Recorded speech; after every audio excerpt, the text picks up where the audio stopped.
one of the biggest temblors ever recorded. Several people were injured, but none seriously, and no major damage has been reported thus far. While Chile has upgraded its tsunami warning to its highest level, the danger already appears to be lessening in some places, with authorities in Hawaii and parts of Japan and Russia downgrading their warnings. Speaking of Russia, a Kremlin spokesperson says Russia can't absorb any new U.S. sanctions. Here's Fox's Jared Halpern. President Trump says he'll impose new sanctions on Russia if President Vladimir Putin does not agree to a ceasefire in Ukraine by early next month. But a spokesman for the Kremlin says the country has been living under a huge number of sanctions for a long time, and the economy has developed a certain immunity.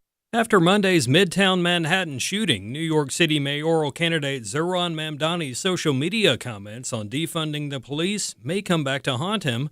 Fox's Brian Yennis has more from New York. Mamdani wrote in December on X, quote, "As mayor, I will disband the SRG, which has cost taxpayers millions in lawsuit settlements and brutalized countless New Yorkers exercising their First Amendment rights. The SRG unit is specially trained to handle protest and riot control, counterterrorism, and major events." Mamdani was 7,000 miles away vacationing in Uganda when the mass shooting happened, but he posted on X, quote, "I'm heartbroken to learn of the horrific shooting," adding he's grateful for all of our first responders on the ground. But in 2020, Mamdani said the NYPD is, quote, "racist, anti-queer, and a major threat to public safety. What we need is to defund the NYPD." Work to replace Baltimore's Francis Scott Key Bridge continues as lawmakers get a first-hand look at the progress. Fox's Tanya J. Powers has this story. Demolition work is still underway on Francis Scott Key Bridge following the March 2024 collapse when a cargo ship crashed into it. It left 6 dead and Baltimore's port closed for months. Maryland Governor Wes Moore toured the demo zone and commended state and local leaders for their work. This is a team that has now gotten the permitting done in a matter of months. That's been able to, really keep us on track to deliver something that's going to be powerful and a true project that the people of the state can be proud of. The new bridge is expected to cost around $2 billion and will be taller with wider shipping lanes. It's due to be completed by 2028. The NTSB is still investigating the Key Bridge collapse, and its final report is expected this fall. An education watchdog says it's time an Illinois school board dismissed a cross-dressing teacher who it hired to be an assistant principal for Orland Park Junior High. AFN's Bob Kellogg reports. Lori Higgins of Breakthrough Ideas also reports the district has been steeped in a scandal involving the sexual harassment of the former assistant principal, who sued and won her sexual discrimination case against the district. And apparently there's been a vendetta against her by some in leadership. And so they reassigned her to the classroom and then hired this guy, Tremaine Harris. He doesn't even have the minimum required qualifications for the position. What they knew about Harris before they hired him is uncertain, but she says some of the leftist administrators and board members helped him hide his sordid lifestyle. Hopefully, parents are going to show up en masse at the next school board meeting, which I believe is August 11th, and demand that his offer be rescinded. This is just shocking that he was offered a $90,000. Any position in the classroom, he shouldn't be in the classroom either. Not surprisingly, Higgins says she's been told by a contact that school administrators are eager to defend their hiring decision. I'm Bob Kellogg. In final news, a big moment in American history. It was on this day in 1956 that the phrase, "In God We Trust," legally became the national motto of these United States. Find more news on AFN.net.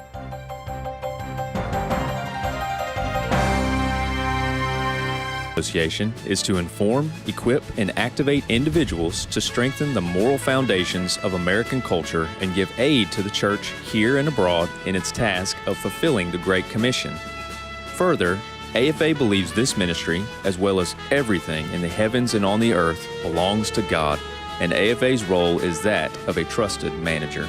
Thank you for standing with the American Family Association.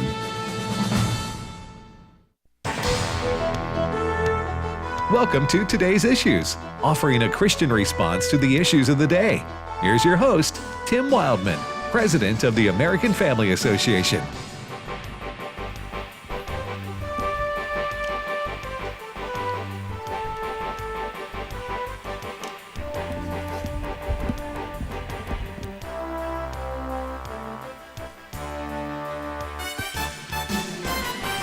Hey, good morning, everybody, and welcome to today's issues on the American Family Radio Network. Thanks for listening to AFR.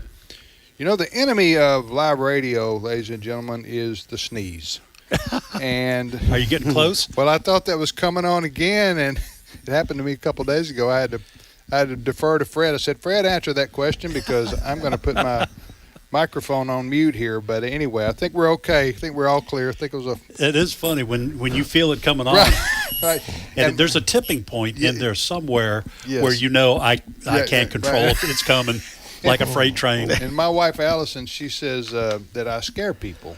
With my, I do the same thing. Huh? Yeah. Same thing. Not just little children either. No. And grown people. You hear these wimpy sneezes from people, and you go, that's not even a sneeze. Don't even, you know what I'm saying? Here's a sneeze.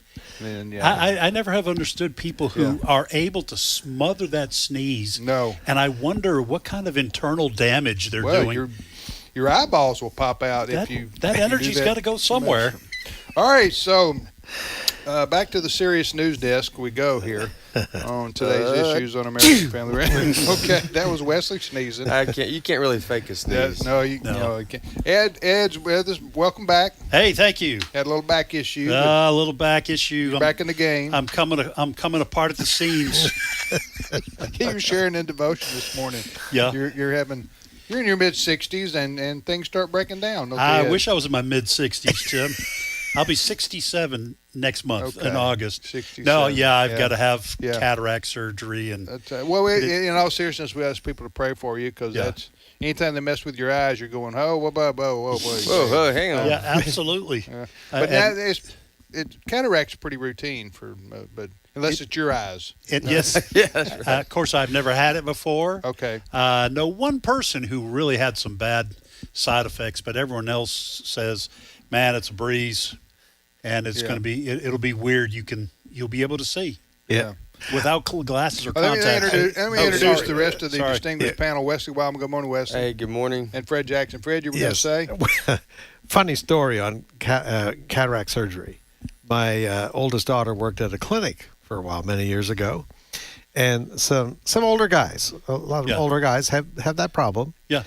But they would come in, and of course, the ladies who were kind of doing the workup to everything, they would be talking to these older gentlemen, and some of them would say, I'm here for my Cadillac surgery.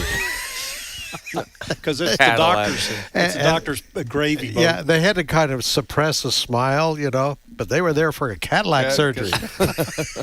Did they not know how to pronounce it, or were they joking about the doctor's about to buy a Cadillac off the money I'm about to spend? Somewhere along the way, Cadillac got in that brain, and that's the way it was coming out. Yeah. So, and in fact, it's the same place I'm going. Yes. Friday. I've got to try to remember to use that line. Of course, I'm not telling my wife in advance that I'm going to joke with the ladies up front because she's always going, no, please don't. Nobody thinks you're funny. Because I joke around with cashiers and waitresses. It's a hit or miss when you joke around with cashiers because you don't know what kind of day they're having. You don't know what kind of person they are. Like, are they find humor or are they serious? So if you bust a couple times, your wife, I can see her saying, listen. Just order. It doesn't stop me if I've thrown a few air balls, but it matters to my wife. I don't want to hear it. You got to tell her, look, this person in front of me that I'm joking with doesn't. She didn't see the last air ball. Yes. For her, this is the first one. That's right. Listen, I didn't tell people what day it was. Oh yeah. Oh. So a lot of people wondering, Tim, what day is it? You always tell me. And what time? Today is Wednesday, July the 30th, 2025. 10:09 a.m. It's 10:09 Central Time. Central Time. 10:00. Tomorrow's my son's birthday. Yeah, is that right? I remembered that. July 31st. July 31st. Were you going to take him out to dinner? Or We're going over at his house. For him to grill out. For him to grill his birthday. No, we're having pizza. Okay. We're having pizza on his birthday. Probably paying to for Thursday is going to be a great clean day. up. It's going to be a great day. This is a radio program. But we have a live audience. They're listening in. Yes, and we have news to get to. Okay. That's right. They don't care about. On a serious note, Fred, they had tsunami warnings yesterday. Oh yeah. Well, what we had was a huge earthquake. Some people are calling it one of the strongest earthquakes in history off the Russian East Coast, early this morning, Russian time, 8.8. Now, if you live along the West Coast in particular, you get a shaker, 2.0, that sort of thing. Nobody kind of takes it too seriously. And we won't go into the details of the Richter scale, but it grows dramatically. Like 8.8 is a long way from 2.2, where we're talking strength of these things. And it set off all kinds of tsunami warnings all the way down to Hawaii and along the west coast, the California coastline. Japan in particular, as far as a tsunami height goes, on the northern end of Japan, the height of the wave got up to 13 feet there. Not too heavily populated. And also we're told along the coast of San Francisco, the waves got as high as 2 to 5 feet early this morning. They've removed all the warnings now, and even the advisories, they backed off from that. The good thing in this, there are no reports of deaths anywhere at all. So, the Bible talks about the earth groaning. Yeah. This was a big groan. Right. But, the Pacific Rim, earthquakes, my wife was showing, she has an app and shows earthquakes, recent earthquakes, all around that rim. You go all the way down to Japan, you go up through Russia, across Alaska and down the California coastline.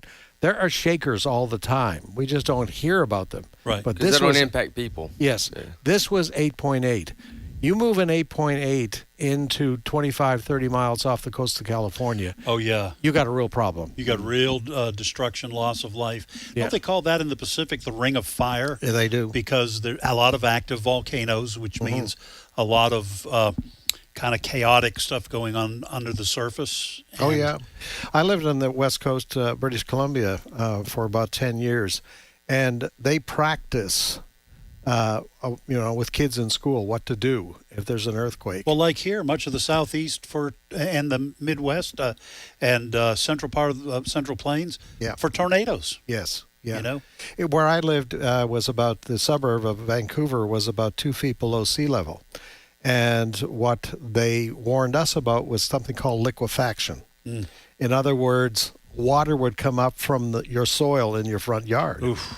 And that you need to be thinking about these things. The other things, we talked about earthquakes before. Hold on. Yeah, hold on. You need an explanation on that one? You just glossed over that one there. Okay. This sounds like a science fiction movie. Your what? Your water comes up from because we're below sea level in Richmond. That's a suburb. The water comes up out of the ground. It just spills up.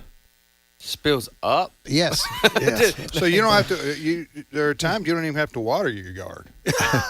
Well, this is for earthquakes. It waters itself. For earthquakes, okay. For earthquakes. Fix to say the people that put in the water system, they're upset about this. The sprinkler system. Sprinkler system, because they don't have to. It's a natural sprinkler system. Okay, that just sounded crazy. I've never heard that before. And I've never heard it either. And so would anything happen? Does it doesn't turn your ground into quicksand or anything, does it? Or fortunately, we didn't experience it, so I'm not sure. But it's not a good condition. Yeah, it's not a good. Wow.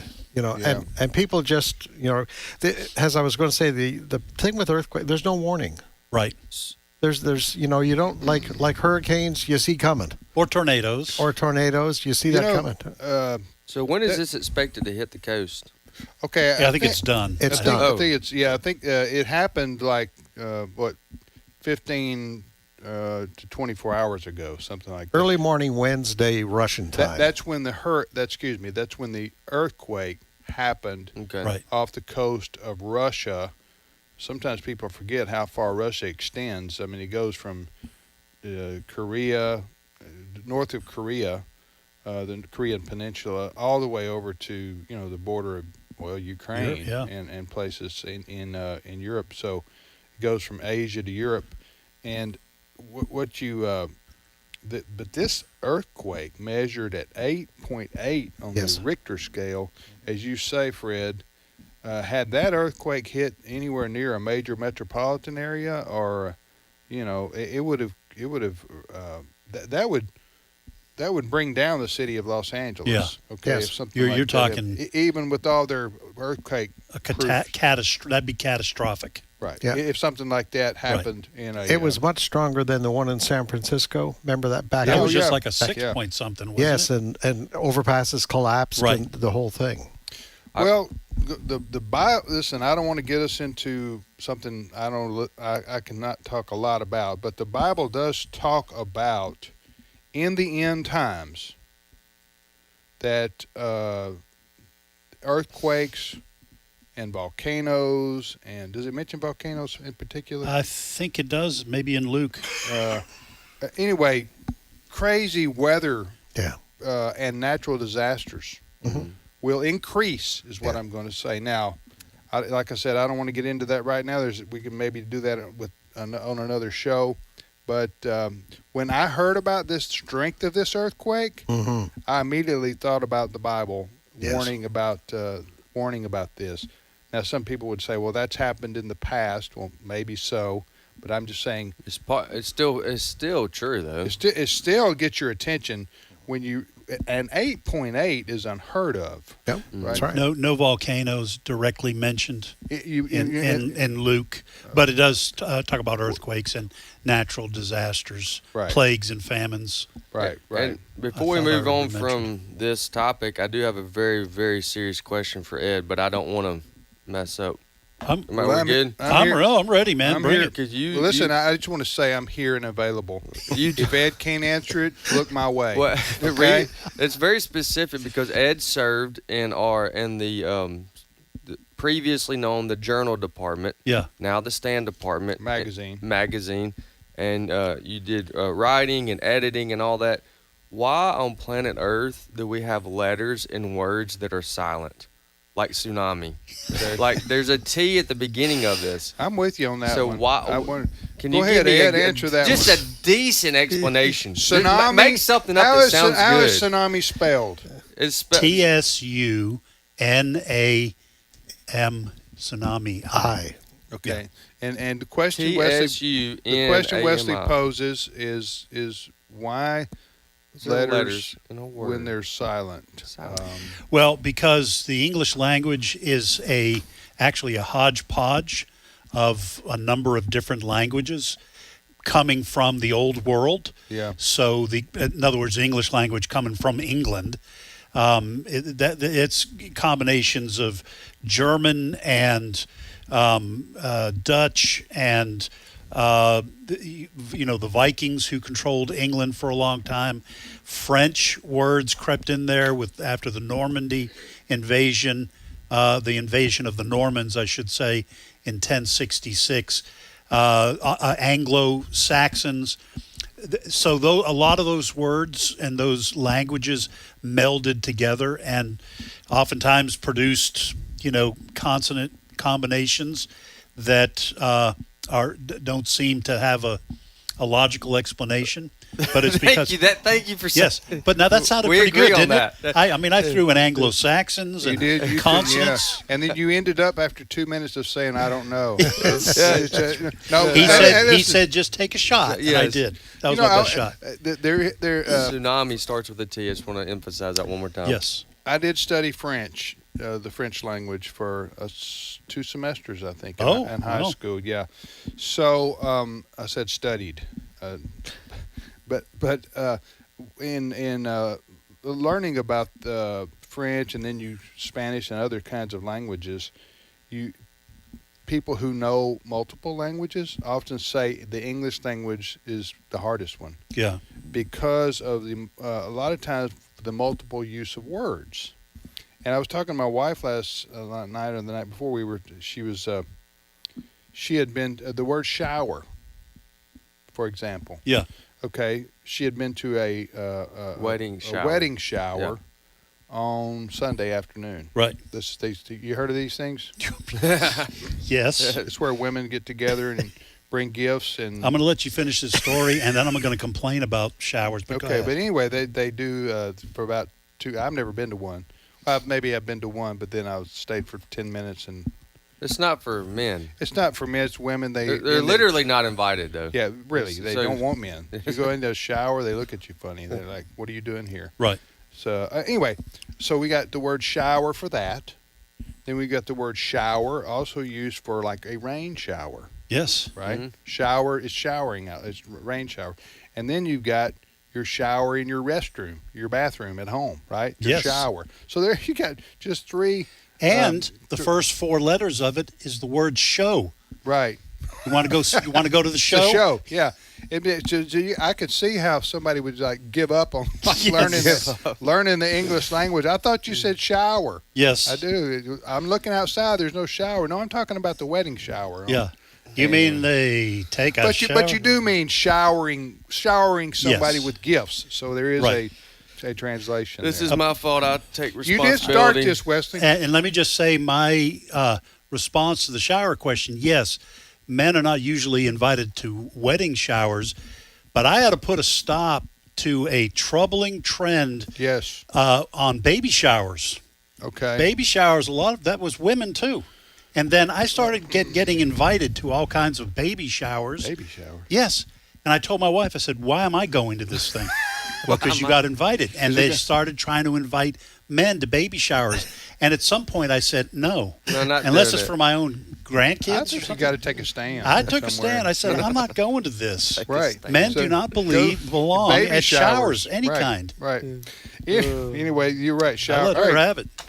She found out who the boss was. I could keep this going, but we got stuff we need to get to. Reel this in.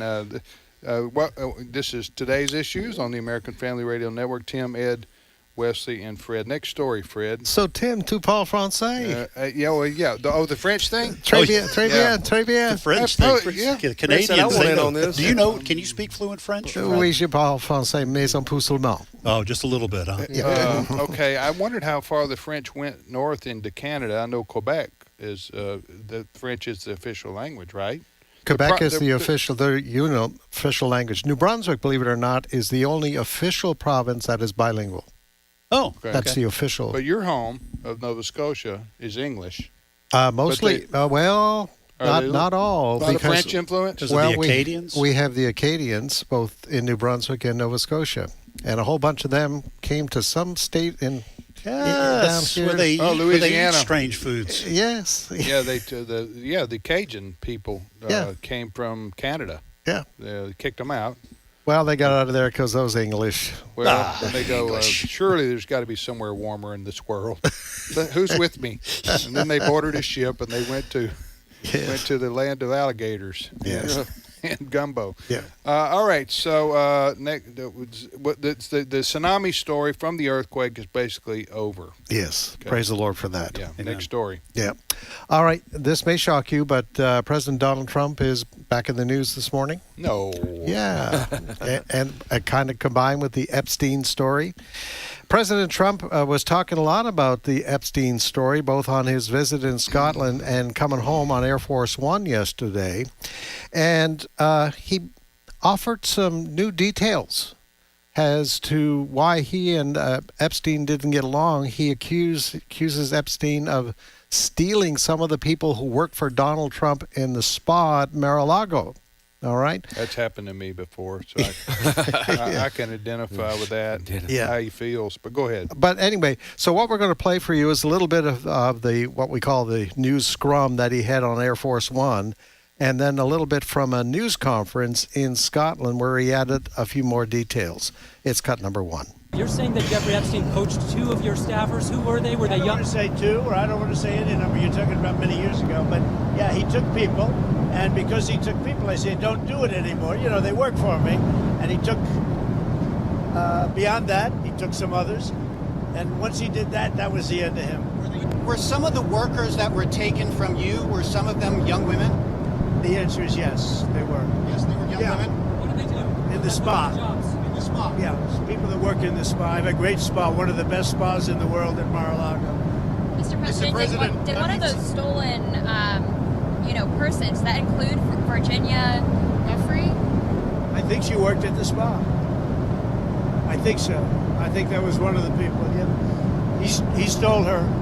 And by the way, I never went to the island, and Bill Clinton went there supposedly 28 times. I never went to the island, but Larry Summers, I hear, went there. He was the head of Harvard. And many other people that are very big people. Nobody ever talks about them. I never had the privilege of going to his island. And I did turn it down, but a lot of people in Palm Beach were invited to his island. In one of my very good moments, I turned it down. I didn't want to go to his island.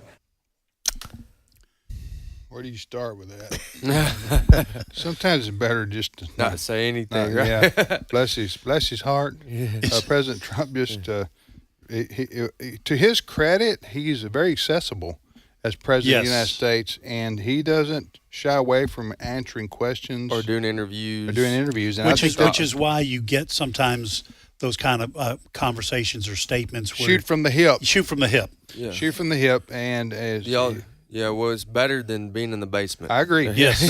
No, I agree. And at least you know what the guy's thinking. And where he stands. But even if he changes his mind here in a little bit. Yeah, that's how he is. A couple things there.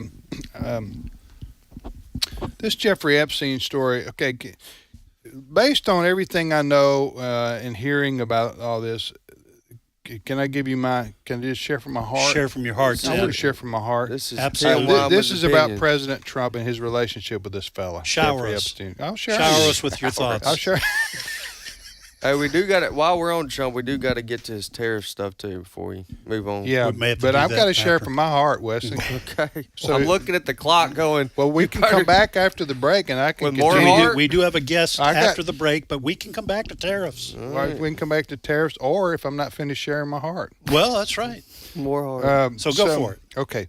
So, in all seriousness, I think what you have here, if President Trump had done something illegal or wrong that was criminal, potentially, with Jeffrey Epstein, the pedophile who committed suicide. I put that in quotations because we don't know exactly what happened to him.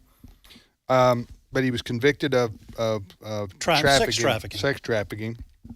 So if that President Trump, then Donald Trump, the New York real estate tycoon, and Jeffrey Epstein, they were New York socialites, okay?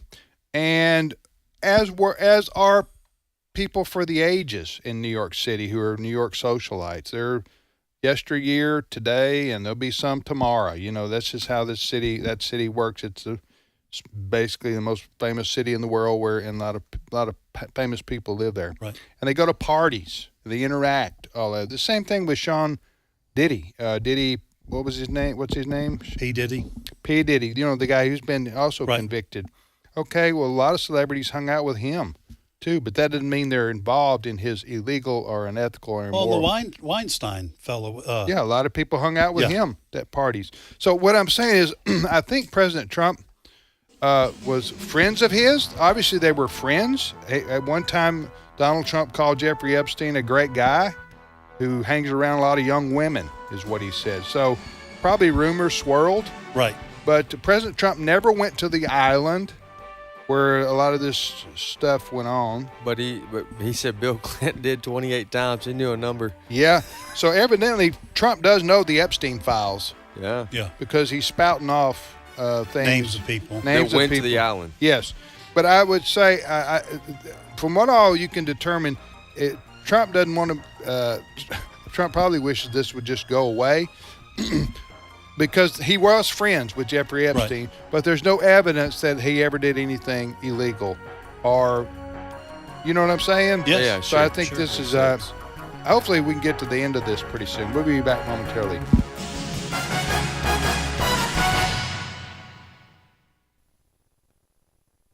It's my turn.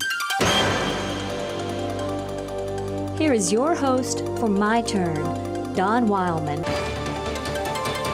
And taking the 5 loaves and the 2 fish, he looked up to heaven and blessed and broke the loaves and gave them to the disciples to set before the people. And he divided the 2 fish among them all. The area of Tabgha, located between Capernaum and Magdala on the western shore of the Sea of Galilee, is a very historic area. For it was here, according to tradition, where Jesus fed the 5,000 men plus additional women and children. Here also he fed the disciples following his resurrection. Tabgha gets its name from the corruption of a Greek word which means 7 springs. At Tabgha in 1932, the ruins of an ancient church were discovered. Today, another structure, known as the Church of the Multiplication, stands over the ruins. The floor of that ancient church, dating at least back to the 4th century, contains mosaics which are renowned throughout the world for their beauty and realism. They depict the water birds and flowers of the area and symbols of the 5 loaves and 2 fish of the miracle. This miracle of Jesus, the feeding of the 5,000, was considered an impressive event by the early church. Incidentally, it is the only miracle mentioned in all 4 Gospels in the New Testament. It is John who tells us of the young boy which Andrew brought to Christ, and how Christ used the lad's 5 loaves and 2 fish to feed the multitude. After the feeding, each disciple filled his basket with the food that was left over. Near the Church of the Multiplication is the Church of the Primacy. It's located on the shore of the Sea of Galilee. It's built on the spot where tradition says Jesus is supposed to have fed Peter and the 6 other disciples after a night of fruitless fishing. The structure is built over a rock which today is known as the Table of Christ. Tradition says it is the rock used by Jesus to eat the morning meal of fish with his followers. It was here that Jesus gave to Peter the 3-fold repetition symbolic of a legal transfer. Feed my lambs. Tend my sheep. Feed my sheep. Jesus was giving the responsibility of his church to Peter and the others. The Church of the Primacy is a lovely little structure. Waves from the Sea of Galilee splash beneath it.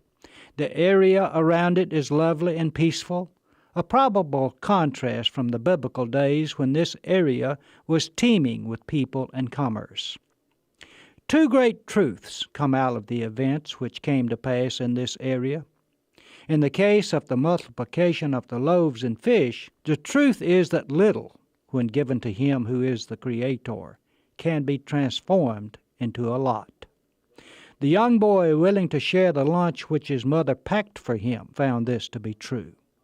The other truth concerns the disciples. They discovered that Jesus can be completely trusted.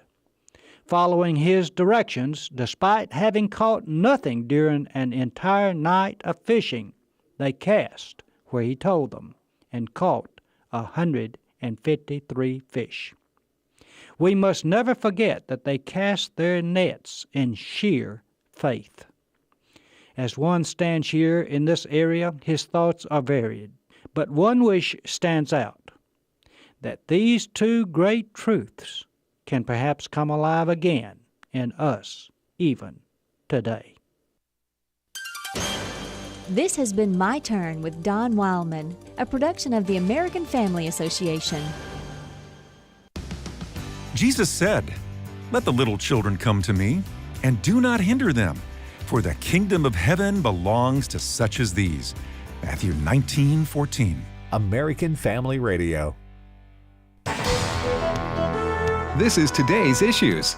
Email your comments to comments@afr.net. Past broadcasts of Today's Issues are available for listening and viewing in the archive at afr.net. Now, back to more of Today's Issues. Anyway, welcome back to Today's Issues on the American Family Radio. Tim, Ed, Wesley, and Fred. Just to wrap this story up, hopefully we're about through hearing Jeffrey Epstein's name. How long has the guy been dead? Like 3 years or something? 3-4 years, yeah. I don't remember. I think it's 2. But the people, I guess... We need to look that up. A lot of President Trump's most vocal supporters. Wow, he died in 2019. Yeah. Oh, wow. 6 years ago? 6 years ago, August 10th, just about 6 years. Oh, my, I was you way start off. having tsunamis, time flies. You notice this? You notice the correlation? Yeah, absolutely. Anyway. So he missed COVID. Yeah, boy, Wesley, I don't know. That's the least of his worries. That was probably an inappropriate joke, but it was funny to an extent. But no, I don't know. It wasn't just funny to an extent. That was funny. Okay, he missed COVID. I'm sorry. He probably. I don't know. I can't say I'm really sorry. Yeah, because he wishes he could have faced COVID. Let me say this: I'm sorry for those that I offended. Right. Well, the way you do it in today's modern America, you say, "I'm sorry if you were offended." Yeah, yes. no, and don't apologize for offending people. No, you don't. You say, "I'm when sorry." I was pastoring, I used to tell people all the time, "Don't be ashamed if you offended someone. Right. Don't take it." Right. That's right. I'm sorry if you. If you were offended by my offensive, which I'm not going to apologize for directly. That's what that means. That's exactly right. All right. So anyway, the left-wing media, they're salivating now. They're going with this Jeffrey Epstein, Donald Trump connection, hoping to milk that as much as they can. And Trump didn't help himself yesterday, saying he missed the privilege of going to the island. Did you see this? Yeah. Yeah. That's when you need to keep your gums. I'm kind of from flapping. Yeah, that's the downside of shooting from the hip and being so accessible to the media. You are going to just express things without maybe having the opportunity to think through. Right. Maybe I should choose a better word. Maybe there's no privilege of going to the island. He may. We talked about this in our story meeting, and Wesley said sometimes the president is sarcastic, and that could have been what he was doing, but. You don't say I had the privilege of meeting the head of the mafia gang boss in my city. You don't and say had that. lunch with him. You don't say that. Yeah, okay, and that's something he should not have said. But fortunately, the left wing media is not making a big thing out of Trump's comments. But the other part about it is here a lot of the MAGA voices, leading voices, they're upset that the Epstein files, such that they haven't been released to the public, and so they're maybe that's subsiding, the anger on that side. You think maybe? No, I don't see that on social media. People that are I see a lot of. Like if you guys, don't you have some family members who would qualify as in this group of people of MAGA influence? Maybe. Yes, I do. I have some people that I know very well. Have they calmed down on this? No, they haven't. No. Here's how with a lot of MAGA people. Right. If you saw this story about the comet that's in the solar system, yes, and is expected to pass by, Venus and Mars and Earth in December, and there's a couple of people saying this could be a UFO probe. Okay, the reason I say that is because in the comments underneath, every other one is, I don't believe it. This is just a distraction from the Epstein list. and I'm just going, oh, really? Every story, it's this is a distraction.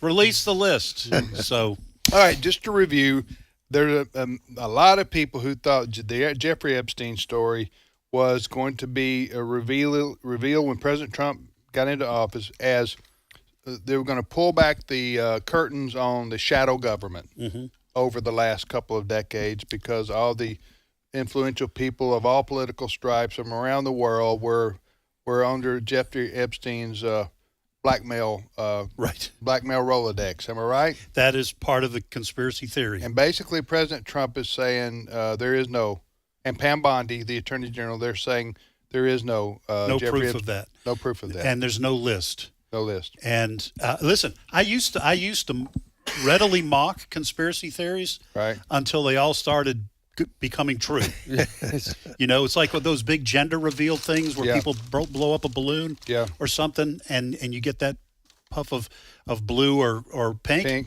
That's what's happening. All these conspiracy theories, you go, boom, oh, that one's real? Yeah. Oh, boom, that one's real too. And so now I don't make fun of it. I just go, we'll have to wait and see. Maybe it's true, maybe it's not. All right, you're listening to Today's Issues on AFR. Tim, Fred, Wesley, and Ed. Ed, our guest is whom? Yes, we want to welcome Bruno Borges, who's director and co-founder of the Institute of Biblical Sexuality. Now, Bruno comes highly recommended from American Family Studios' own M.D. Perkins. He's produced some of our top films, written a great book on the homosexual theology that is infecting a lot of churches. He really likes Bruno, and that's where we kind of got this recommendation. And this is a big announcement of something that Bruno is kicking off. So, Bruno, hopefully I pronounced your name correctly. We want to welcome you to today's issues. Good morning, gentlemen. Thank you for having me. And yes, you did pronounce it correctly. Okay. All right. We were going to say that we had on the line Bruno Mars, because that'll get a lot of attention.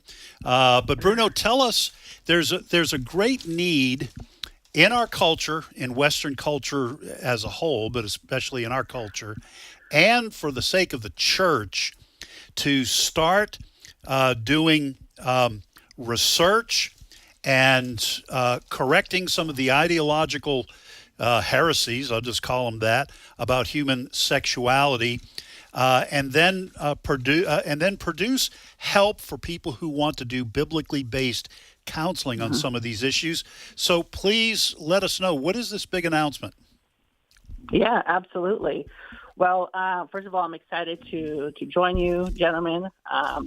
Through the Institute of Biblical Sexuality, we have launched the first ever certification in biblical sexuality ministry. So just to give you a little bit of a history, the Institute is a ministry of Living Hope Ministries. Living Hope has journeyed and discipled men and women from all across the globe who have struggled with all kinds of sexual issues and distortions. I have had the privilege of serving with Living Hope as their men's minister for the past 10 years and been involved for the past 16. And all these years, as we've gotten to walk and journey with people, we've seen a lot of gaps within the church and the difficulties that the church has had to respond to all of the upcoming nuances related to sexuality. So the Lord started to tug at our hearts and give us a new direction on how we needed to equip the church with the experiences we've had journeying with people all these years on how to respond to sexuality. So in 2021, we launched the Institute of Biblical Sexuality, and whose mission is to encourage and equip the church to respond both biblically and redemptively to sexuality.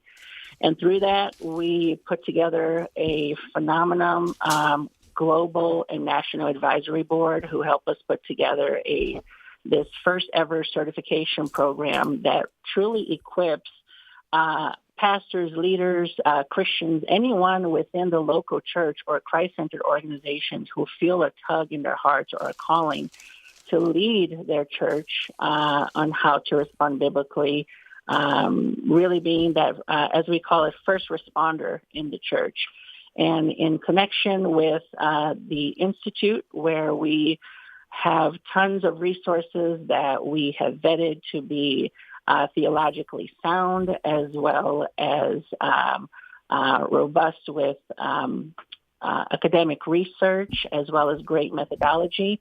We're truly looking to put as many people within the church. Well, our dream is for every church to have a certified biblical sexuality minister to be able to lead their churches on how to respond biblically and redemptively to sexuality. Hey, this is Wesley here. I've looked into your ministry. I'm grateful for what you're doing. I'm thankful for there being someone out there who's emphasizing or taking the time to focus on this issue at hand, at training pastors on this. But am I also understanding that this is also for lay people as well, or is this primarily for pastors or for a pastoral person on staff? No, this is also for lay leaders, lay people in the church, anyone, like I said, who feels a calling to respond to these issues somehow. Okay, well, wonderful. Now, what's the website again, and then how can people find out more about what y'all doing? The reason we really wanted to have you on is because there's not many people, or they're not people, but there's not many places out there where on this particular issue you can get trained or find ways to respond to this issue in your local community. And so especially, well, you can, but it's usually unbiblical. And so for this to be biblically based, we wanted to have you on. So how can people find out more about this? Correct. They can visit us at biblicalsexuality.net/certification to learn all about our certification program. So it's a certification program. Correct. And they have resources for. And Michael Perkins was on one of the first ones they did. Our own Michael Perkins. Let me ask you this, and then Fred, I know Fred has a question. So you're talking about training people to counsel. That's right. Especially maybe somebody on a church staff in the areas of sexual addiction, same-sex attraction, gender identity struggles. That's right. Sexual trauma, marital conflict, and more. Is that what this is? What this is training for? So through our program, yes, they do get experience on how to do initial counseling with anyone in the church who seeks help for any areas related to sexuality. Okay. And these are not just LGBTQ issues. These, as you mentioned, marital issues, people struggling with their singleness or pornography and all kinds of things. Now, the goal here is not necessarily for churches to start programs within their churches. It's to have someone who is highly trained. I mean, this is a 2-year program. It's almost like a master's program. There's a capstone project that they have to do. And it's someone who's highly trained in your church who is now going to sum up with the leadership of the church on how to respond to these issues. Because one of the biggest things that we've seen all these years is that so many times people who are struggling, when they seek help, the church has really struggled to respond biblically and redemptively, or they just don't know the resources that are good to use. So being in partnership and certified through the Institute, we're there to walk alongside them and provide the resources and continual education. And the reason why we wanted to go with a certification program is, we've reached a point in our culture with sexual issues that it's not enough anymore for people to just know the information. They have to know how to apply it. And that's what this program is about, and that's why it takes 2 years to go through it. All right. They get a lot of hands-on, a lot of practical experience in order to be able to foreshadow situations that may happen in their churches, as well as just respond to currently existing ones. We're talking to Bruno Borges. Get your last name right, Bruno? Correct. Okay. Mm-hmm. And are you the director? Yes, I am the director and co-founder of the Institute. Okay, but this Rooted Counseling, the Center for Relational and Sexual Wholeness, that's a new initiative by your institute. It is. We just launched Rooted Counseling. Okay. So Rooted Counseling, it is a counseling center that focuses primarily on relational and sexual wholeness. Yeah. And the reason why we launched Rooted is because all these years, both through Living Hope and the Institute, working with people, one of the biggest questions we have gotten is, how do I find a biblically sound counselor who won't affirm feelings that I have that are incongruent with Scripture? And we found that it's become harder and harder to find even counselors who call themselves Christians to abide to the truth, to Scripture. And we also found that there were Christian counselors who had a calling, but were afraid to do the right thing because they just didn't have the support that they needed or the training to continue to do what God has called them to do. So the Lord called us to also initiate and launch Rooted Counseling with counselors who we get to walk with and provide additional professional development on how to, first and foremost, stay true to Scripture, regardless of what licensing policy says. And we back them up 100% in order to really help people find the healing that only comes through Jesus Christ, but with the support of clinical science. What is your website for more information? biblicalsexuality.net. biblicalsexuality.net. Okay. Thank you, Bruno, and appreciate your work and wish you the best and look forward to keeping up with what you're accomplishing there. Thank you so much, gentlemen. Have a great day. Okay, thank you.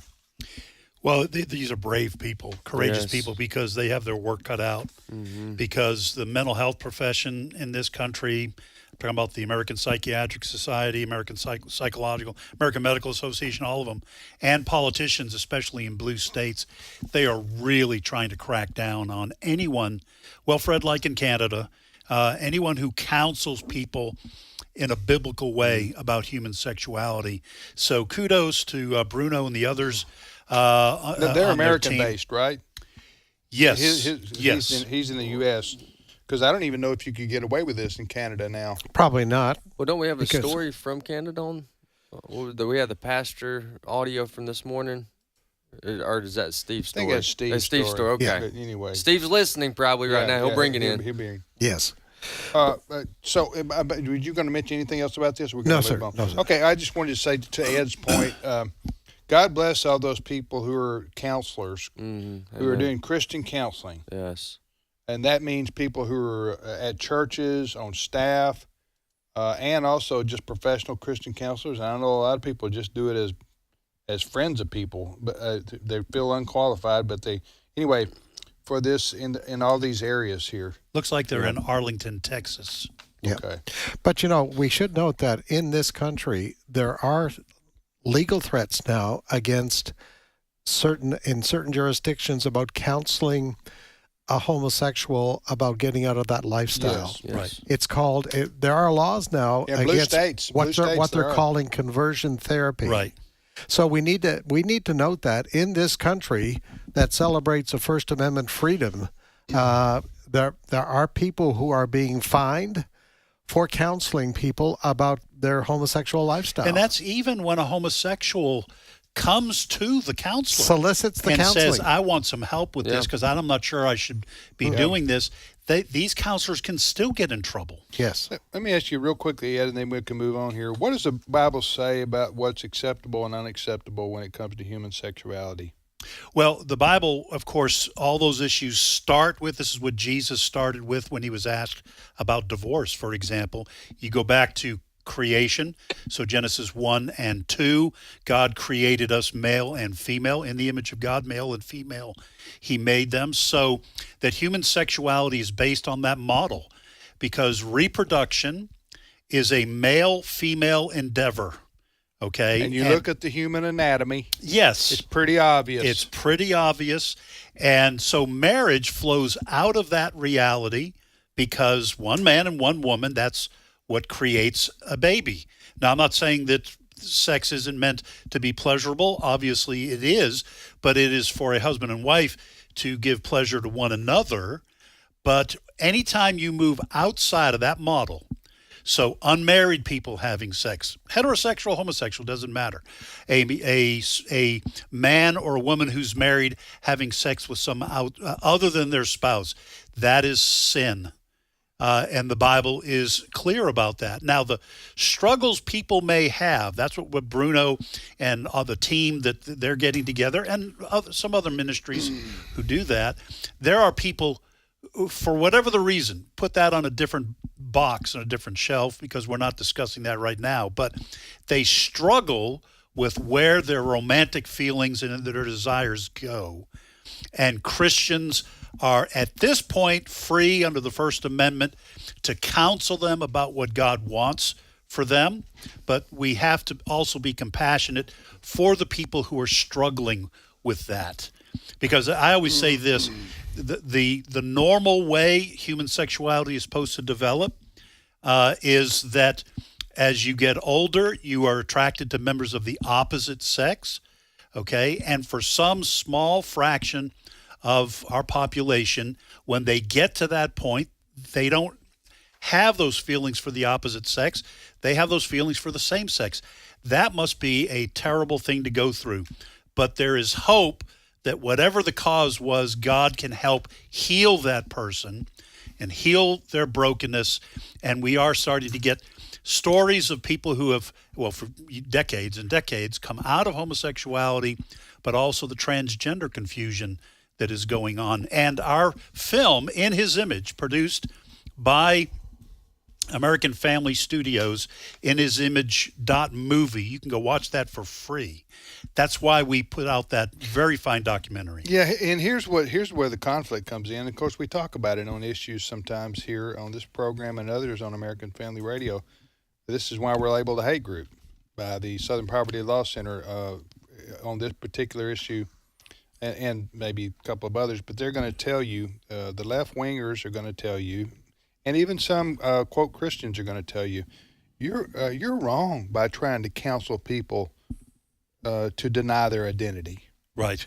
So they are obviously homosexual, gay, lesbian, by their not by their choice, but by their DNA, by how God made them. Yes. And for you to lay guilt on them by saying their actions are sinful, you're a hater. You're going to lead them to committing suicide and a miserable life because you're trying to heap guilt on them. And that's a powerful argument. Yes. And the church has struggled to respond to that. How do we? Yeah, because Christians should be the most compassionate people around, and a lot of times these are people that we know. Mm-hmm. Oh, it's a cousin, it's an uncle. Known them for years. Yeah, known them for years, and they're good people, and you love them. They came out as gay, and they came out, right. And now you're the one at Thanksgiving going, I'm sorry, but that's a sin. Well, that has forced a lot of Christians to keep their mouths shut and not get into it. Mm-hmm. And I think what Bruno and the others here with the Institute of Biblical Sexuality and the broader umbrella organization of Living Hope Ministries, they're trying to help people come to grips with their struggles and their brokenness and find peace in Christ. But it is an uphill slog because the whole of American culture and in the West is just set to mock and ridicule and punish you if you come out for biblical sexuality. It's the same thing, but it's a transgendered issue today now. They're going to tell you, they being the people on the left and a lot of Christians, they're going to tell you, I say Christians under the Christian label, they're going to tell you the same thing today. They tell you about LG back in the day. Now they're going to say, listen, this person identifies, they may be a biological male, but they have feelings that they're a female. Right. And they can't deny or suppress those feelings. They're very real. So that must be who they are meant to be, despite the fact that they are in a male body. So you, Christians, need to affirm them and support them and, love them, not to shower them with judgment that they're acting immorally. That's what we get all the time, right? Go ahead. And what we've learned what our audience has learned in today's issues over the years is that our answer to that is that we're just consistent with all the other issues. So we wouldn't take that same strategy. We wouldn't allow that same argument to be made the case for adultery. Right. Sorry. Right. Well, they beat us over the head with it, and it's like Ed said, it's a tough issue to have a rational conversation about. Right. But we must stand on what the Bible says. Yeah. Amen. And as Ed said earlier, the Bible has strict limitations on what human sexual behavior is allowed by God, and which are called sin. And we can't ever shy away from that. We'll be back momentarily. Stay with us.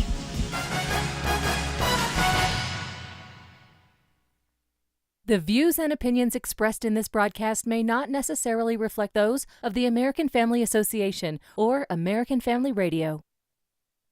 Faith, family, freedom. American Family Radio. If God could speak, what would he say? The Bible subjects itself to historical verification. He says, we saw this. We go to the Bible wanting to hear what the living God has to say to us. When God speaks, what does he say? The God who speaks Visit stream.afa.net. This is American Family Radio, a listener-supported ministry of the American Family Association.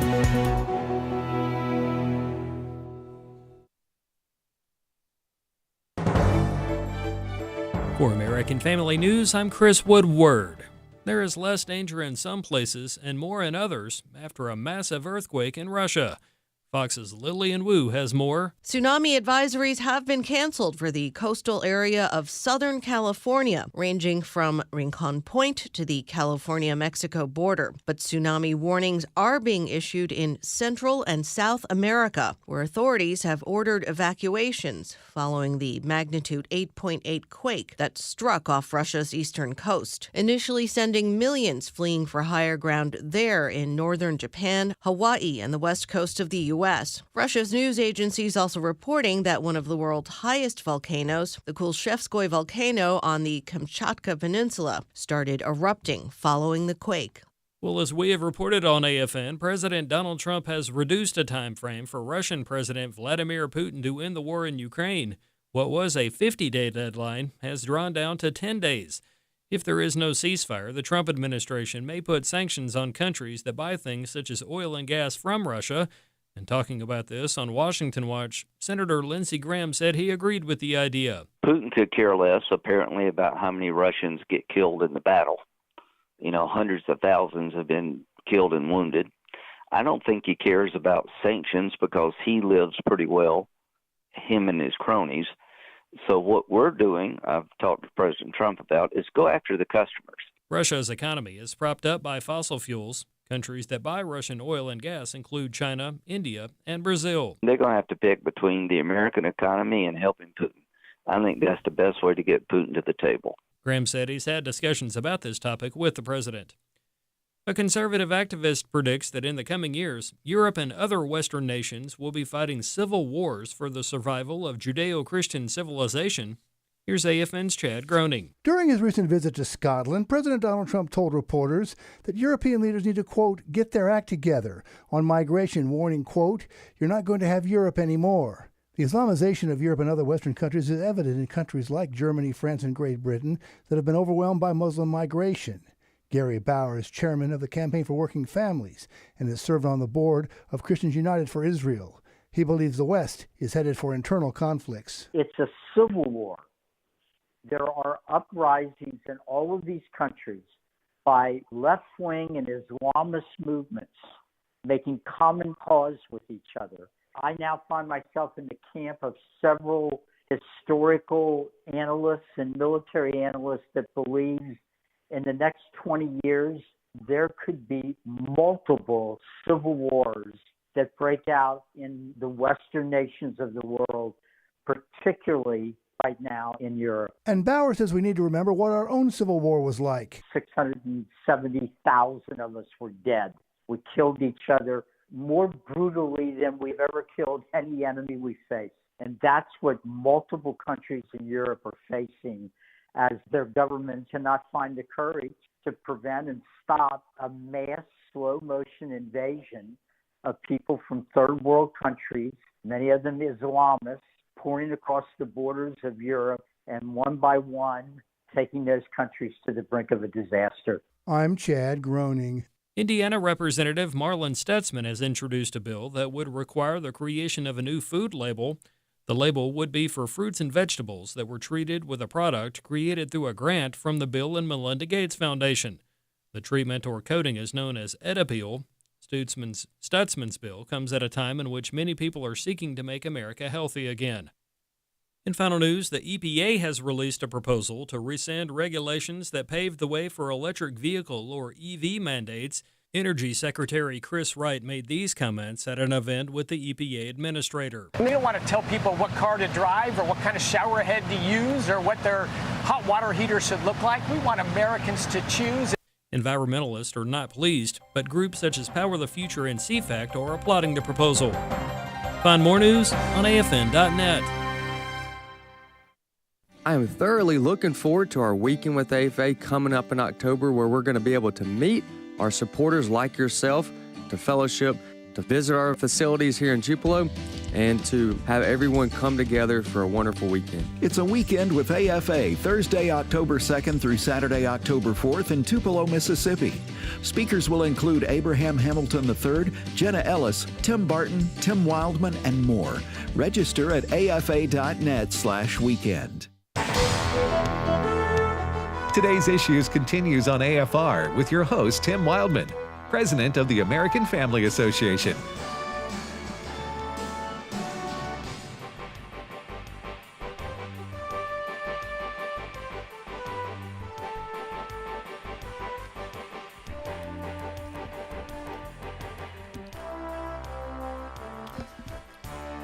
Hey, welcome back, everybody, to Today's Issues on the American Family Radio Network. Today's Issues is the name of this show. On AFR, Tim, Ed Vitagliano, Wesley Wildman, and now Steve Paisley Jordahl. Good morning, Brother Steve. Good morning, everybody. Hey, let me read this letter real quick. It's like take me 2 minutes here. But every once in a while, I get a letter across my desk that really is heartwarming, as they say.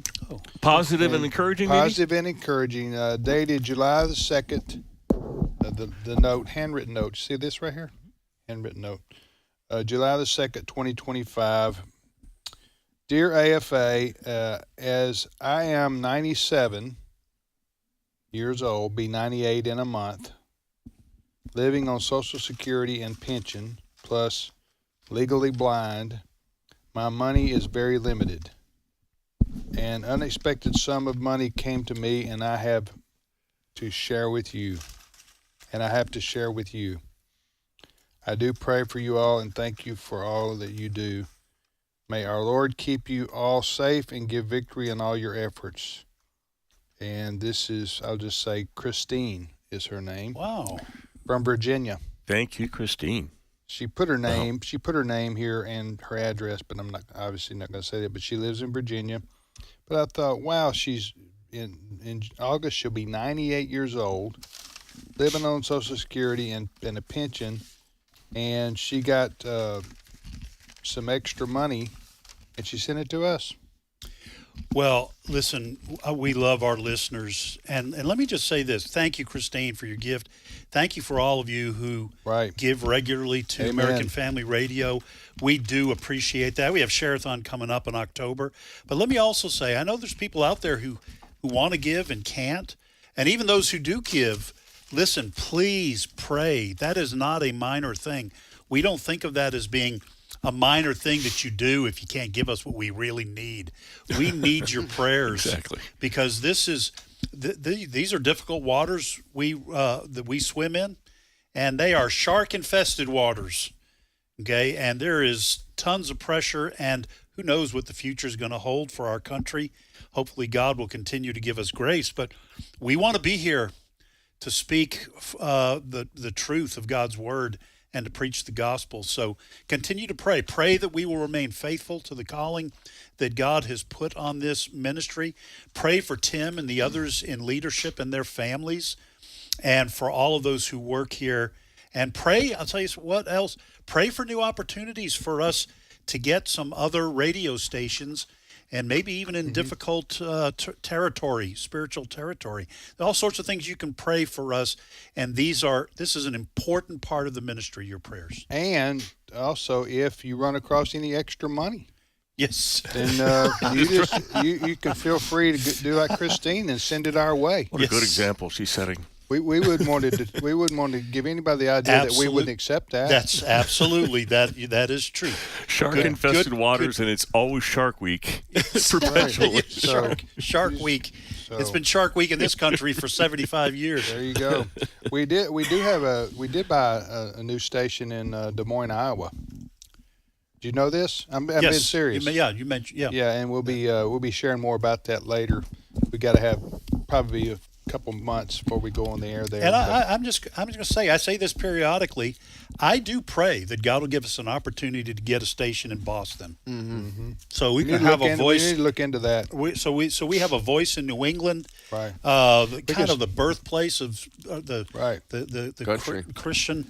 In case you're out there wondering why we don't have stations in major cities like Boston, New York, Los Angeles, those are major markets, and hugely expensive. Way expensive to put a radio station in those markets. And we probably way down on the list to get those spots.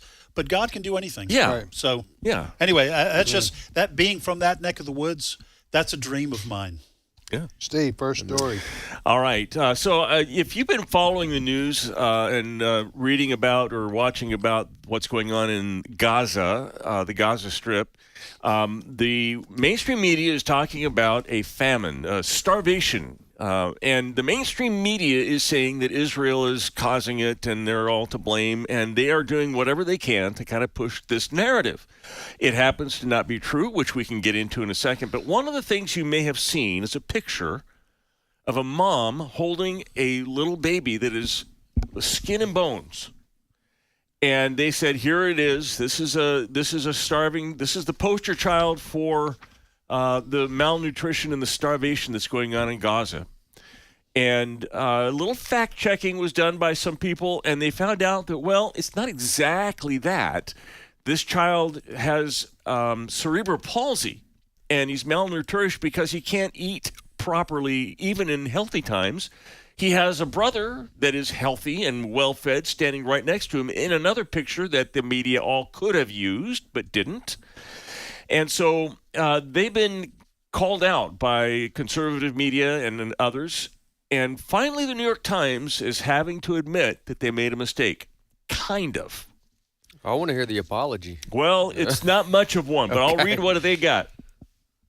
So the original article said Gazans are dying of starvation after 21 months of devastating conflict with Israel. Gaza's most vulnerable citizens, the young, the old, and the sick, are facing what aid groups say is impending famine. And then they have a note. They tweeted out a note that says, we have appended an editor's note to a story about Mohammed Zakaria al-Mutawak, a child in Gaza who was diagnosed with severe malnutrition. After publication, the Times learned he also had pre-existing health problems. Read more below. And then they have children in Gaza are malnourished and starving, as the New York Times and others have documented. We ran a story about Gaza's most vulnerable citizens and showed this picture of this child that they say suffers from severe malnutrition. We have since learned new information, including from the hospital that treated him, and medical records updated our story to add context. Now, here's what they did. They put the original... Who's they? The New York Times put the original story out. They publicized it on their Twitter feed. It has 55 million followers on the New York Times Twitter feed. The correction? It went on the New York Times Communications Twitter page. That's 89,000. Not nearly as many. And they never really admitted that corrupt. They never really admitted that they were wrong. They just said, oh, and in addition to the fact that they're starved, the Israelis are starving these people. Oh, yeah, he also has some medical conditions. That's not at all the case. Yeah. All right. So the propaganda war against Israel continues, and many people in the world are complicit with this because they hate the Jews, they hate Israel, and they think that that the Palestinians, the Arabs there in Gaza, they should have their own state over there in Israel. Now Great Britain is talking about a two-state solution again. So what happened here? This went viral. This photograph went viral. Yeah, and there's other photos on different newspapers. I'm looking at the Daily Express. The headline says, "For pity's sake, stop this now." Same child. Yeah, the picture went around the world, and what you're drawn to conclude from this is that the Israeli government and military are starving people to death. Right. In Gaza. Yep. The Gaza Strip, which, by the way, is Israeli land. Did you know this? Mm-hmm. Israeli. But they had given it. They call it occupied, but it's actually Israeli land in the first place. They had given it to the Palestinians to run. We mentioned this before. The Israelis are in a no-win situation on the propaganda side, on the media perception side. But I don't know, Wesley. I don't know what Israel is supposed to do. Tell me what they're supposed to do. Well, What I always like to on stuff like this, I always like to go back to how we got here. Yeah. Okay. First of all, the image is a lie. The way it was presented. Okay, because the mother is healthy looking. Oh yes, yeah. So she's being fed. Right. Okay. So it's a lie. However, in the event that they're even wanting to make the case that what you're saying, that the Israelis are starving, Israelis are starving the people in Gaza. How do we get here? Okay, if that was true, it's because Hamas committed a whole day of terrorism where they murdered 1,100 people, right? Slaughtered, yes, and all the other thing, and the raping and the beheading and all that. Oh, yeah. Okay, so that happened. So now this is solved. There was an elected official said, there may have been Tom Cotton, but this is solved when they release the hostages and walk out with their hands up, and this is how this is solved. Right. Anything short of that, right? Israel's going to continue because of what was provoked. Yes, and Israel now is on guard against this kind of terrorist attack ever happening again on their soil against their people. So, but we've talked about this before. The Israelis are in a tough situation in this sense that on the PR side. Hamas is a terrorist organization. They're the ones who butchered the 1,100 Jews on that day. Mm-hmm. They're a terrorist organization, but they are the quote government in Gaza. All right. Mm-hmm. The people of Gaza support Hamas, if you believe the voting and so forth and so on.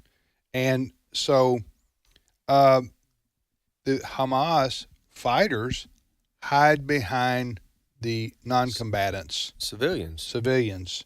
They hide their rockets behind hospitals, under hospitals. We know all the underground tunnels now that have been discovered. They put weaponry under mosques. Why do you do that, you say?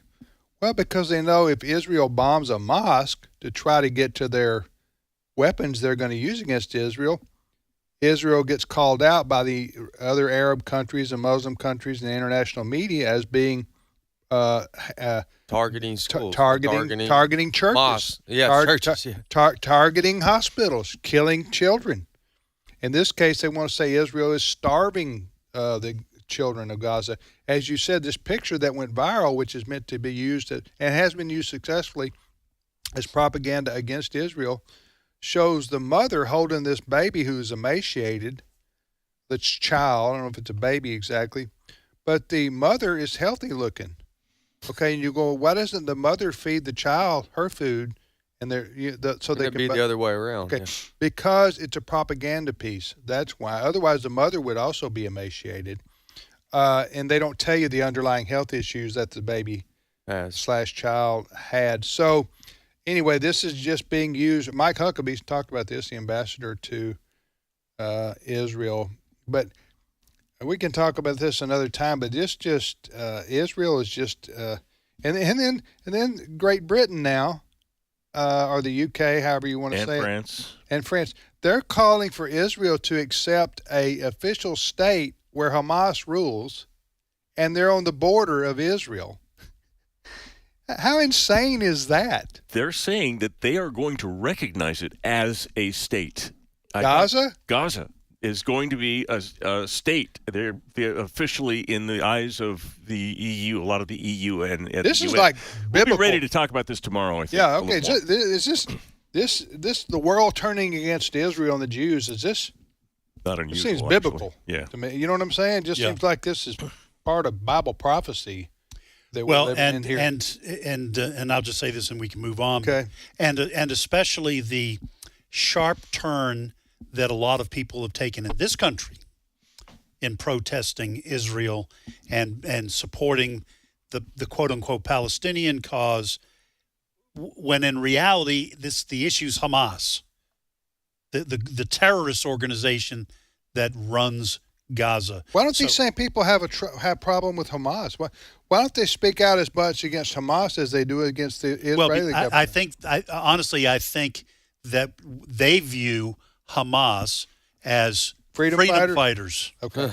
Against so they were justified in butchering the people. Yeah, they don't want to talk about that. Some say that, actually. Yeah. One fact, and we can move on, but one fact I want to bring out here, Israel is airdropping food to the Gazans directly because the UN, who is supervising the trucks that go in, give it right over to Hamas, which holds it hostage from the people. So Hamas is starving the people. The only war ever in history where the combatant has fed the other combatant in the middle of the war. We certainly did feed Germany after World War II, but that was in reparations afterwards because we're a good country. Israel is doing it in the middle of the war. Right. They are airdropping food to the Gazans, so that should tell you something. Hey, you remember when Amazon's Alexa first came out? And everybody said, "Oh, watch out! It's going to be listening to you. It'll listen every." And Amazon said, "No, you have to say hey Alexa. You have to say the word to wake it up. It's not listening. It's not listening." And they spent a decade saying it's not listening. It's not listening. Well, Amazon is buying a wearable bracelet called the Bee. It's buying the company that made this that is listening, and they say it is. 100% of the time without having to wake anything up, and it's transcribing your conversations. They say what it'll help you do is summarize a conversation, for example. It will allow you to, I used this the other day, Tim said it wasn't a good idea, but solve arguments. I didn't say that. Yes, you did. Well, here's the transcript. Here's the transcript. You mean like with your wife? Yeah. No, that's not a good idea. You do not want to be that right. No, I don't care if you're argument. It doesn't matter if you're right at the end. But Amazon is saying it as a positive. They're also able to use this as a collection point for their AI data. They're getting tons and reams of information. And they can personalize this for you. They can make your plans because they've heard you talk about the plans. Scary stuff, though. The privacy concern is off the charts, Ed. And not just for the person wearing the bracelet. This is a company that is the company named Bee, or is that the product? The product is named Bee. Okay. So that's Amazon bought this company. Here's one of the other things when I saw this story. No, actually, the company's named Bee. When I saw this story, part of one of the additional concerns is it doesn't just record your conversation. If I had that bracelet on, it would record everybody here. Everybody I talk to in the hallway, everyone I talk to, you go out for lunch or at the gas station or whatever. You talk to yourself. It's recording the conversation with people who don't know they're being recorded. And listen. Well, that could cause some legal issues, could it not? Well, it could in states. In this state, in Mississippi, where our headquarters is located, only one person has to know a conversation is being recorded. Yeah. But in some states, both parties have to, or it's considered a violation of wiretap laws. Mm-hmm. And so you could get into big trouble for recording all those conversations. You could be recording a conversation with a doctor. And you can't cut it off, right? And as far as I know, that the purpose of the bracelet is to record everything you say. Who would wear something like that? That's what I was about to say. A lot of people would. Are you going to? No. Now, hold on. A lot of people. Hold on. What would be the reason? Just a couple reasons. One. Let's say that I have been talking with my wife and we need to get a grocery list going. And what are we going to have for dinner? We're going to have this and that and the other and everything. And then I go to the store and, what was I supposed to get? Well, there's the list. Or I'm trying. Or I just write it down. Yeah, Dad. You're missing. Hold on. We're talking about getting airline tickets, and so we say, well, we need to fly here, we need to fly there, we want to pay the, and then we can just say, B, buy the tickets. Okay. And it'll go buy the tickets for you. Okay. Oof. Listen, I never got the Alexa thing. Me either. I mean, I never participated. I refuse to talk to my phone. Yes. Well, no, I will. Chelsea does while she's driving. I will talk to the text. I know. And I still can't do it. Half of my words wrong. But that always creeped me out, the Alexa thing. Now, the thing is, it is handy. So my wife and I went to visit. My dad passed away a couple years ago. We went 2 years ago to visit his widow. And she has the Alexa thing. And it is kind of handy in that you could say, Alexa, play Elvis Presley Blue Suede Shoes, and it'll do it. And that part's cool. But the downside of all these things is the privacy concern and the possibility for surveillance. And that, for the bee thing, that becomes my issue, is how much of this is the government getting their hands on? And does the bee sell this information to companies that heard me talking to my wife and saying, hey, what do you think about this car, or what do you think about this vacation? They say they don't keep a copy of the transcript. They give it to you. Right. Yeah. I don't believe any of these people. Exactly. They're all liars. Eventually, everybody has their price. Next story. The tarantulas are coming.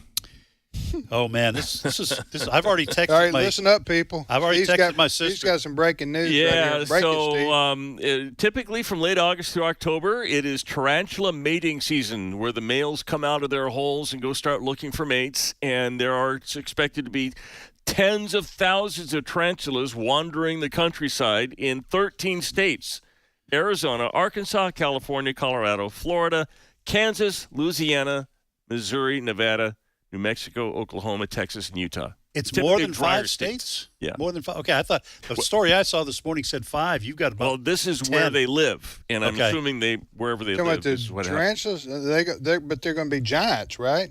Well, softball size. Yeah, what I saw. That's a big, typically tarantula. Yeah. And listen, your description of the tarantulas coming, the males coming out of their holes, right, looking for a mate. That's what he said. You know what I immediately thought about? Was trimmers. These young men. No, was these young men who live in their mom's basement, right, and they play video games. At some point, they got to come out of the hole, right, and try to find and look for a mate. It's not in August though, necessarily. No. So you young men, if you're listening. And not playing a video game, get out there. So we're saying this is a serious story. These tarantulas are coming. Now they generally don't bite people. No, they're generally docile. They're safe. Yes. They only bite if they're provoked, and their venom is not necessarily toxic to humans. Right. It can be painful, I think. I don't want to check it out. Yeah, let's see. Let's see what they do. You know, there's some guy that does this on social media. Yeah. He does the pain. I forget what his name is. He does. He'll try all these painful wasps and ants, bites. Snakes. And he has it. He holds a snake up to him. It's like, go. Sound like he got a clickbait from y'all. Well, he did. I don't click on. I know I'm being tricked. He did like a bullet ant or something like that, and I said, "Well, I'm watching this." I clicked through and watched it. You're right. I remember the one. I've only seen a handful of what you're talking about. I remember the one he put on a jar and he covered it up to make the. And he shakes it up to get them mad.